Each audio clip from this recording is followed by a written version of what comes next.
Bonjour à tous, j'espère que vous allez bien. Je suis ravie de vous retrouver aujourd'hui pour les énergies de votre vie émotionnelle et sentimentale. Alors cette vidéo ici s'adresse à vous si vous êtes scorpion, si vous êtes ascendant scorpion ou si vous avez votre signe lunaire en scorpion, quel que soit votre signe solaire. Alors, regardons ici l'énergie qui vous entoure, les scorpions. Nouveauté, départ, création. Ok, donc il y a cette idée ici d'une énergie qui vous entoure et qui vous amène peut-être à sortir des sentiers battus, qui vous amène ou qui vous invite à sortir de votre zone de confort. On va voir de quoi votre tirage est fait.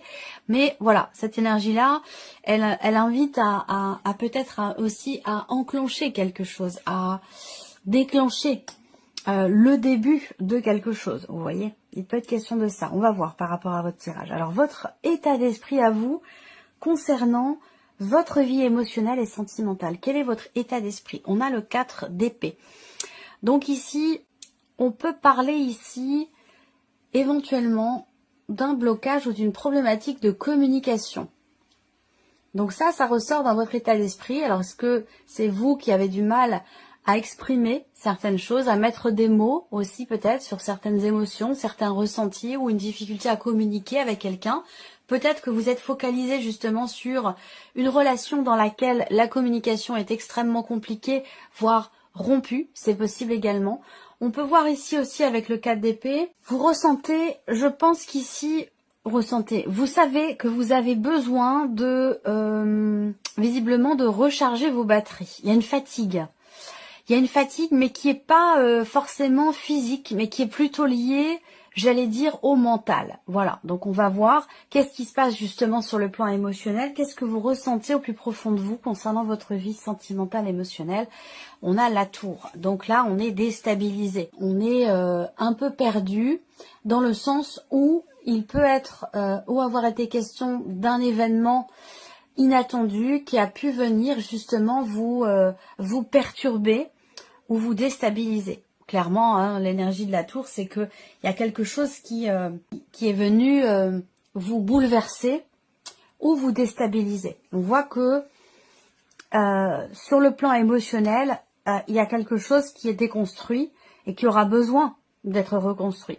Est-ce que on parle, c'est pour ça que peut-être on a cette énergie de la nouveauté, du commencement, du début qui vous entoure, justement pour reconstruire quelque chose ou se reconstruire soi. On voit bien que le fait que vous ayez le 4 d'épée dans votre état d'esprit, vous ne pensez qu'à une chose, pour certains ou certaines d'entre vous, c'est pouvoir souffler, pouvoir être au calme, pouvoir se détendre, pouvoir prendre du temps pour soi, pouvoir se mettre en pause, entre guillemets, pendant quelque temps pour pouvoir justement recharger les batteries.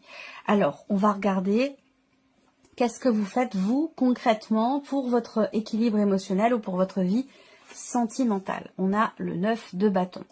Alors, on voit que vous avez déjà pas mal œuvré, je pense. Il peut s'agir ici quand même d'une forme d'essoufflement, de fatigue, d'épuisement. Effectivement, là, on voit qu'il y a vraiment ce besoin de souffler, de se retrouver, de se reconnecter aussi à soi, à la voix de son cœur, pour se retrouver et pour, comme je le disais tout à l'heure, recharger les batteries. Parce qu'on voit que là, à 2 reprises, on est quand même dans une énergie où on tient bon, on tient, mais j'en ai parlé tout à l'heure, hein, on garde espoir, on a confiance malgré les blocages, malgré les obstacles et les difficultés qui peuvent être rencontrées. Avec l'étoile, eh bien, il y a cette idée soit de croire en sa bonne étoile, soit effectivement de garder confiance malgré tout, quoi qu'il arrive. Il y a quelque chose qui est un peu poussif, qui vous bouleverse, qui vous décontenance émotionnellement. Et on voit qu'il y a ce besoin effectivement il va être temps que ça s'arrête. Il va être temps de pouvoir respirer un peu pour pouvoir reprendre ses esprits, se reconnecter à soi et retrouver une forme de calme après la tempête. Voilà, il y a quelque chose de cet ordre-là. Alors on va regarder la personne qui est en face de vous. Ça peut être évidemment votre vie sentimentale, donc la personne de votre cœur, votre conjoint, votre partenaire, mais cette personne-là, ça peut très bien pour certains d'entre vous, et surtout si vous n'avez pas de vie sentimentale, ça peut très bien représenter ici une relation amicale ou peut-être une relation familial, en tout cas quelqu'un qui est important pour vous. Donc on va regarder ce qui se passe de son côté à cette personne. Quelle énergie l'entoure déjà pour commencer? Découverte, dévoilement, mise à nu. Alors là, l'énergie qui entoure cette personne l'invite à peut-être à être dans la communication, dans l'expression. Ça me fait rebondir sur ce 4 d'épée qui est dans votre état d'esprit, ou peut-être que vous attendez une réponse, un retour, et que le fait que vous n'ayez plus de messages, plus de nouvelles, plus de communication avec une personne, cette personne, il est possible qu'effectivement ça vous bouleverse totalement sur un plan émotionnel. Voilà, ça c'est tout à fait possible. L'énergie qui entoure cette personne l'invite également à extérioriser, exprimer les émotions, les ressentis, à annoncer quelque chose, à dévoiler quelque chose, à reconnaître aussi quelque chose, se mettre à nu, c'est aussi enlever le masque et puis être dans l'honnêteté, dans la sincérité, dans quelque chose de pur, de simple et de profond, vous voyez. On va voir l'état d'esprit de cette personne concernant votre relation. On a le 3 d'épée, donc cette personne-là, elle est blessée. Le 3 d'épée, on voit bien qu'on a quelqu'un ici en face de vous qui est ou qui a été déçu, ou qui a été blessé. On a quelqu'un qui souffre ou qui ne vit pas bien. Votre relation, la situation, un élément particulier qui s'est produit entre vous et qui a pu générer à un moment donné soit une problématique de communication entre vous, soit une rupture totale de communication. Ça, c'est tout à fait possible également. On va continuer. Qu'est-ce que cette personne ressent au plus profond d'elle-même? Alors, là, c'est compliqué. Hein. On voit bien que cette personne-là, là, elle est dans le regret. Il y a quelque chose qu'elle n'assume pas, qu'elle ne vit pas bien, cette personne. Il y a vraiment, à 2 endroits, on a cette idée d'être déçu. Peut-être que ce n'est pas exprimé, peut-être que ce n'est pas dit. On voit qu'il y a des regrets, on voit qu'il y a quelque chose qui n'est pas assumé et qui, du coup, visiblement, fait souffrir ici cette personne. On va regarder... donc, tout ça, c'est par rapport à vous, par rapport à votre relation. On va regarder ce que cette personne fait concrètement par rapport à la situation et concernant votre relation. Donc on voit qu'on a quelqu'un qui a besoin de temps. On a quelqu'un qui a besoin de temps et qui a besoin aussi de se sentir en confiance.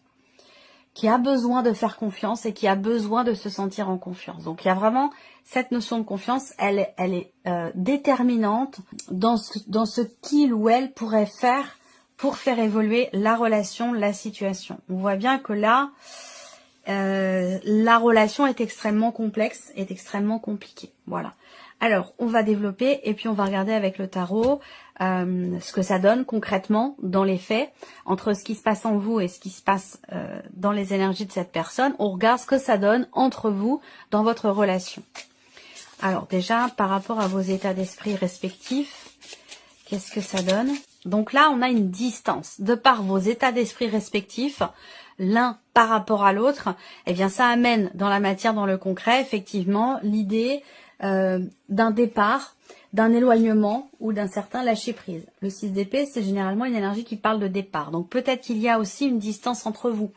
Ça peut être une distance géographique, ça peut être une distance symbolique, une distance émotionnelle. Là, comme je vous l'ai dit, cette personne souffre, cette personne est déçue et on voit qu'il y a un problème ici, visiblement, de communication entre vous. Donc, vos états d'esprit respectifs, j'allais dire, si vous campez sur vos positions, eh bien, ça va amener effectivement un départ. Ça peut amener aussi quelque part une distance ou un éloignement entre vous. Alors, on continue, on regarde ici entre ce qui se passe en vous émotionnellement, respectivement. On regarde ce que ça donne dans la relation. En fait, ce qui est vécu et du coup ce qui est ressenti va vous amener à devoir faire autrement, à devoir faire différemment. Et ce, de manière tout à fait concrète. Donc, soit dans la manière d'être, dans la manière d'échanger, de partager, dans ce que l'on projette aussi, dans ce que l'on veut, dans ce que l'on attend. Il y a vraiment ici, de par vos ressentis respectifs, le fait que vous soyez bouleversé et le fait que cette personne n'assume pas la situation ou soit dans le regret, ça va vous amener à devoir insuffler quelque chose de nouveau et ce de manière tout à fait concrète dans votre relation si vous souhaitez effectivement qu'il y ait quelque chose qui change ou que la situation, la relation évolue. On va continuer, regarder dans ce que vous faites vous, respectivement l'un et l'autre. On voit que vous êtes quand même, vous avez déjà fait, vous avez déjà œuvré, vous avez déjà tenté peut-être certaines choses, soit en termes de communication, soit dans un autre registre, mais par rapport à cette personne, on voit que vous avez déjà œuvré et que vous commencez à fatiguer. Et la personne en face de vous, elle a besoin de faire confiance, elle a besoin d'être en confiance, et on voit qu'on est avec ici quelqu'un qui prend son temps, avant d'agir, qui réfléchit avant d'agir, qui est vraiment dans l'idée que, quel que soit le temps que ça prenne, voilà, on a quelqu'un qui préfère quand même ici que les choses se fassent étape par étape. Alors, qu'est-ce que ça donne dans la relation? Ce que ça peut donner dans la relation. Soit ici, on peut avoir cette idée, de par votre manière de vivre et d'agir dans la relation, on peut avoir ici l'idée qu'effectivement les choses peuvent prendre son temps parce que il y a peut-être un besoin de sortir des sentiers battus, de sortir de sa zone de confort pour que les choses évoluent, pour que les choses avancent. Après, on a quand même ici l'idée de pouvoir être quelque part rassuré. Alors certes, vous avez le 9 de bâton dans vos énergies, mais on voit qu'il y a quand même une détermination à ce qu'il puisse y avoir quelque chose de nouveau ou de différent, ou que quelque chose soit peut-être enfin compris. On voit que, vous voyez, au dos, vous avez la prière, le vœu, la foi, ce dont on a parlé ici. Donc en fait, il est vraiment question d'y croire, de ne pas laisser tomber, de ne pas baisser les bras, de ne rien lâcher pour pouvoir réussir ici quelque chose. Mais le 9 de denier, c'est quand même une énergie de satisfaction, de réussite. Donc là, en fait, l'idée, c'est que ne pas lâcher, tenir bon, ici, laisser le temps au temps à cette personne. Et je pense que ce sera ici, certainement, constructif et que ce sera, je cherche le terme exact, être dans cette dynamique-là permettrait effectivement, finalement, de récolter les fruits de tous ces efforts, de cette ténacité, de cette... on récolte les fruits, je pense, hein, ici, au final. Mais on a quelque chose, effectivement, ici, qui est quand même un petit peu éprouvant. Hein, voilà.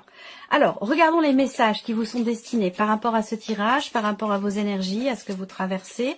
Je vais laisser venir 3 cartes. Vous allez choisir une de ces 3 cartes ou vous choisissez un chiffre entre 1 et 3 pour découvrir quel est le message qui vous est adressé. Alors, le premier message ici, ou le chiffre 1, on a « Je comprends que je communique avec l'autre de la même manière que je communique avec moi-même.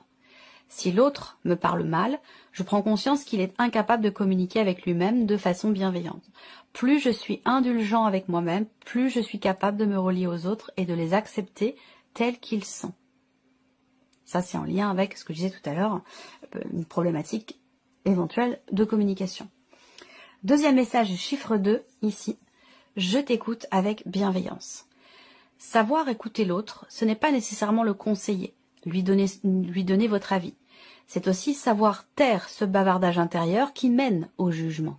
C'est aussi rester silencieux pour lui laisser toute la place. Troisième message au chiffre 3.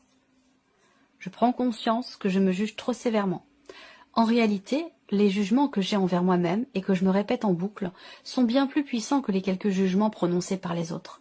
Alors, lequel des deux est le pire des bourreaux, moi ou l'autre? Voilà pour vous, mes chers scorpions. J'espère que cette vidéo vous a plu, que ce tirage résonne en vous. En tout cas, merci à vous. Merci de votre présence, de votre confiance, de votre fidélité pour beaucoup d'entre vous. Et bien entendu, on se retrouve très bientôt pour les prochaines vidéos. Au revoir.